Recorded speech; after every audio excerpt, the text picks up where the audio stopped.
수고 많으십니다. 조달청장께 질의합니다. 네, 이제는 우리가 이 조달 업무가 정부 조달이 단순히 물건을 사주는 정책이 아니고 혁신 조달 이야기하는 겁니다. 물건을 사주는 정책이 아니고 혁신 산업을 키우는 국가 혁신 인프라다. 이런 관점에서 조달 업무를 해야 되는 거 아니겠어요? 네 그렇습니다. 중국 같은 경우에도 보면은 신기술을 탑재한 혁신적인 제품이 나오면은 그걸 정부나 공공기관이 먼저 구매하고 사용을 해서 어떤 기술 발전을 촉진하는 이런 걸 이제 우리가 볼 수가 있거든요. 아마 제가 알기로 우리 백승보 청장도 이 문제에 대한 문제의식이 있고 또 의지도 아주 강한 것 같아요. 취임식도 생략하고 혁신 기업부터 찾았던데. 네 그 그렇습니다. 취지 높게 평가를 합니다. 이게 이제 뭐냐면은 뭡니까 처음 기술 개발을 해서 혁신적으로 제품을 만들어 놨는데 어쨌든 사용자 입장에서 보면 리스크가 있는 거 아니에요. 그러니까 정부가 그 리스크를 먼저 분담을 해서 초기 시장을 열어주는 정책 아닙니까? 네 그래야 그렇습니다. 다들 용기를 가지고 기술 개발을 하고 또 혁신적인 제품을 만들어서 시장에 참여하고 이럴 거 아니에요. 근데 이제 이 혁신 제품은 대체적으로 보면 중소기업이나 스타트업에서 만드는 제품들이 많을 거 아닙니까? 네 대부분입니다. 그렇죠. 그러니까 이제 트랙 레코드가 없어요. 실적이 없어서 그 거래선, 판로 이런 걸 확보하기가 되게 힘들어요.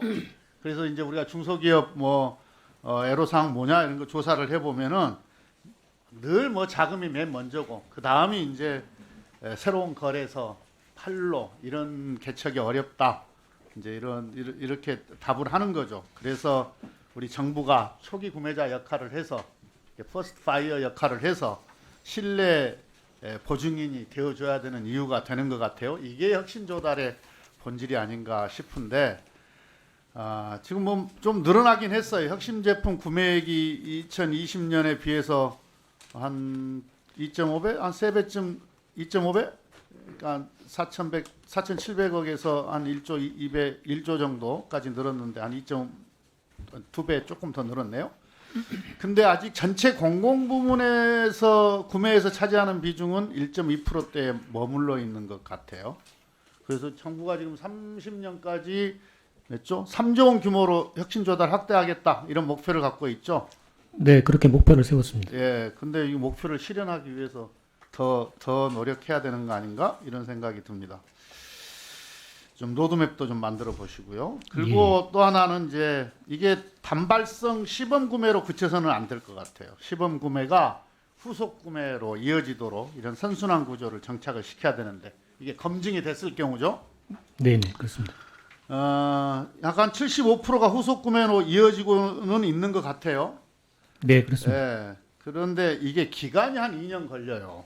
이거는 시범 사용하는데 한 1년 걸리고 인지도 확산하는데 1년 걸리고 그래서 후속 전환을 높이는 이런 어떤 방안들 이런 것도 조금 강구를 하셔야 될 것 같습니다. 그 다음에 요 혁신 조달이 특정 산업에 편중되어 있는 것 같아요. 그것도 전통 산업에 5년간 조달 실적 살펴보면 뭐 건자재, 배관, 유체 조절 장비, 위생 장비 이게 아주 상위를 차지하고 있고 정부가 전략적으로 육성하겠다고 하는 정보통신기기, 공학연구 기반 제품 이런 건 뭐 한 5% 내외밖에는 비중을 차지하고 있는 것 같지 않아요?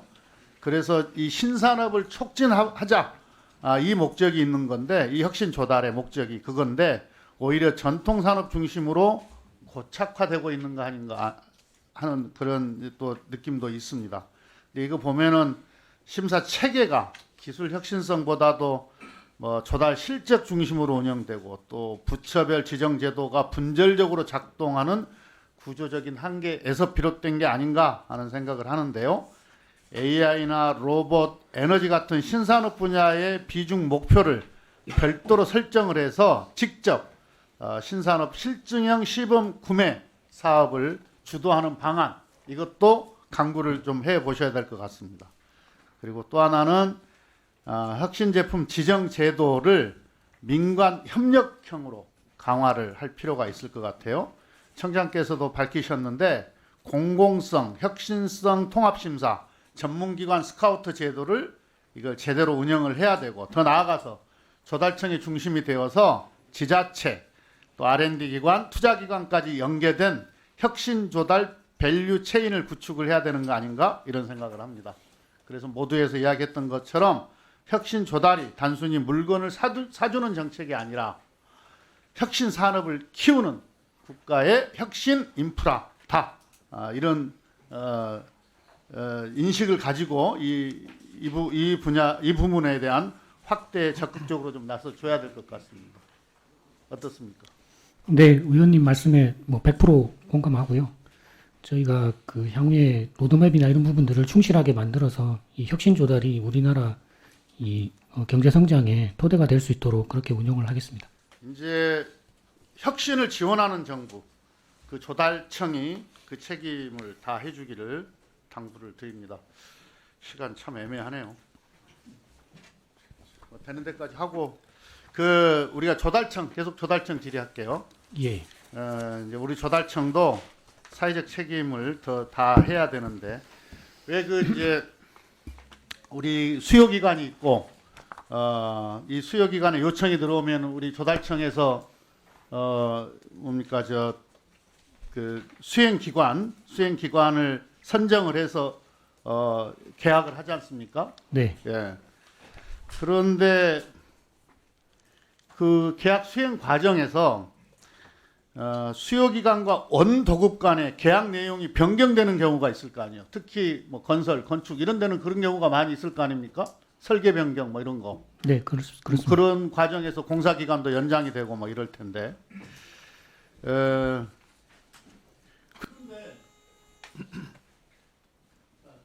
이따 하시겠습니까? 예. 김태년 의원님 수고하셨습니다. 다음은 존경하는 최은석 의원님 질의하시겠습니다. 예.